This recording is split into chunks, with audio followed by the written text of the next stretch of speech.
Hey guys, I am here today to do a review of this new deck that I got called the Tarot Vintage. I believe it was released in the year 2021, so it's still fairly new. As you can see, it's not going to have a very big book with it. I can tell just before opening it that it's not going to have a big book because this deck is pretty small, but you know, let's get into it anyways. So I waited to open it just so that I could do a video and show you guys brand new out of the box. This deck was $26, I believe, on Amazon. It is based off of the classic Rider-Waite by Arthur Edward Waite and Pamela Colman Smith, so it should be very similar in style to the original Rider-Waite. Okay, so this little booklet is actually a little bit better than I was expecting. Well, it is in multiple languages here, so there's actually a very tiny amount of information. It only has the keywords. So definitely if you're looking for a more in-depth book and you're new to tarot, as you can see, half of it is in other languages, so this is where the English section ends. If you're new to tarot, I really wouldn't recommend this because you either need to buy a separate book for learning the tarot or get a deck with a bigger book. But, you know, that's not a deal breaker for me because there's a lot of really good available books online. And I do like this box. I like that it's made out of fairly heavy-duty cardboard, I mean. So, you know, that's good because I like having nice deck boxes on my shelf. But let's take a look at the cards, shall we?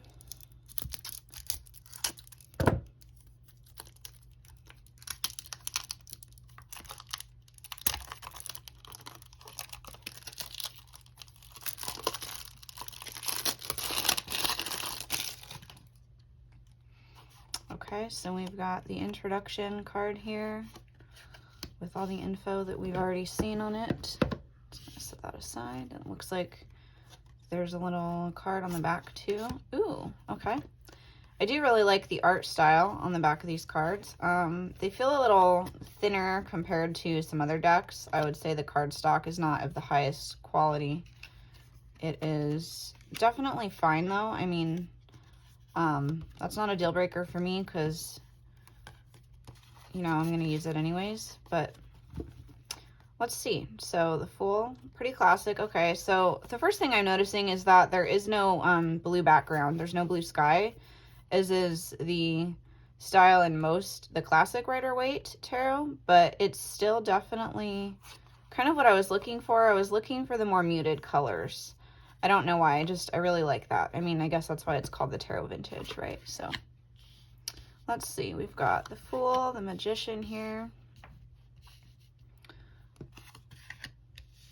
the High Priestess. Yeah, these cards are definitely a thinner stock. So if you're really picky about the type of card stock that you get, you really like a thicker, higher quality card stock, this deck may not be the one for you. You definitely will need to be kind of gentle with these cards.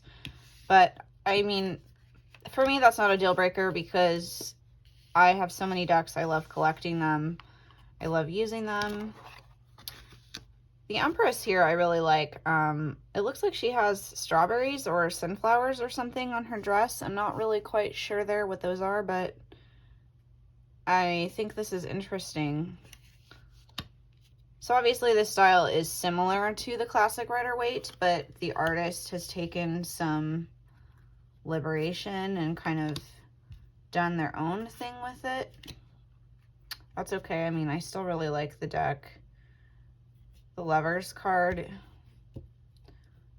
Lovers card is kind of lacking in color for me, I feel like, but it still has, you know, the Tree of Life symbolism and stuff like that in the background, so that's cool. Sorry, the Tree of Knowledge. Yeah. Strength. The Hermit. Oh, okay. It's interesting that all of these other cards have no background, but the Hermit does. That is very interesting. Hanged Man. I wonder why they chose the Hermit to have the only blue background. Oh, and the Devil has a black background. Very interesting. I also think it's worth noting in the Devil, I don't know, this is just an interesting similarity between these two cards. How the female archetype is kind of looking up at the angel rather than looking at him. But in this one, they're looking at each other. I do find that quite interesting. And again, with the tower, also has a black background. And it looks like the star and the moon have a blue background as well. Cool.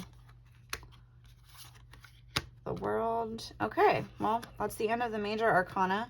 I'm just going to lay out these other cards really quick so you guys can kind of see them in case you're curious. I do like that this deck has a border on the cards as well. That's something that is obviously a personal preference. Some people really do prefer the borderless background. I personally get kind of aggravated when I'm looking at a deck that doesn't have a border. Sometimes I think that some of the picture gets kind of cut out to make room for the border, sorry, it gets cut out when it's taking away the border, and I don't like that. So it does seem like the original entire picture of the cards is in here, but I would need to do a comparison with the standard Rider-Waite to determine that for sure. And I do like that there's still some colors in this deck, but they are quite muted, which is what I was looking for. It's very much that vintage kind of color scheme that we were hoping for with this deck, since it is called the Vintage Tarot.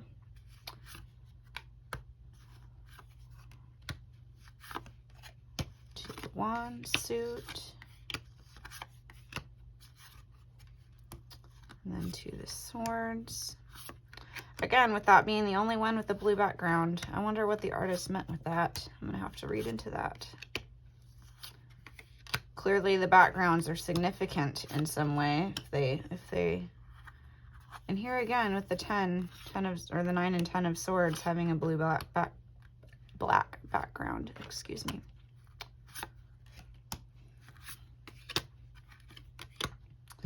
Okay, well, there we have all of the cards in this deck. I definitely think I'll be using this. I mean, I'm a little let down by the cardstock. That's my only complaint. But, you know, it's beautifully done. I really do like the art style and the muted colors. Overall, the deck is nice. I mean, the book, the box that it comes with is very nice. And if you are new to tarot, this book really isn't that bad. If you're just looking for a quick guide for the keywords, it even has a little information on, you know, a standard spread. So if you're totally new to tarot, it's definitely a good book for getting the keywords memorized. But if you are looking for more context, more in-depth in your readings, or you're advanced as a reader, would not recommend this book. You definitely want something more detailed, but if you're advanced, you probably already have the meanings memorized as it is. So, you know, something to keep in mind. I hope this review is helpful for you in deciding if this is a deck that you want to purchase. And thank you for watching. Have a great rest of your day, and see you next time.